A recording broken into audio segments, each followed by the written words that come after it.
xafa qilish deyilyapti. Просто как попало gapirish kerak emas deb o'ylayman. Bo'ldi. Gapirayotgan narsalarni o'ylab gapiringlar, всё. Bir oyda necha pul topasiz? Sanamaganman, hisoblamaganman. Hisoblamaganmi? Lekin kiyinishimga yetadi meni ham. Toshkentda komfortni yashash uchun necha pul topishimiz kerak? Negativ keladi, hozir men gapirsam. Mayli, aytaman. Думаю, kamida 2000 topish kerak. Eng kamida. Ham komfortni yashayman desanglar, eng kamida 2000 topish kerak. O'g'il bolalarga nisbatan red flaglar. Birinchisi, juda tez xafa bo'ladigan bo'lgan hozirgi bolalar, ikkinchisi qizlarni prям внешкасini o'tirib olib обсуждать qilishadi.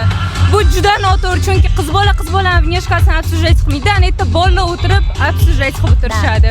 Qizlarni, ayollarni xafa qilmasligi uchun nima qilish kerak? Qizlarni xafa qilmaslik uchun просто yaxshi gap gapirish kerak. Bor hozirgi bolalar og'ziga qaramay gapiradi. Esingizga chiqmasin, действие. Qizlarni xafa qilish deyilyapti. Просто как попало gapirish kerak emas deb o'ylayman. Bo'ldi. Gapirayotgan narsalarni o'ylab gapiringlar, всё. Qiz bola xafa bo'lmaydi uncha narsaga.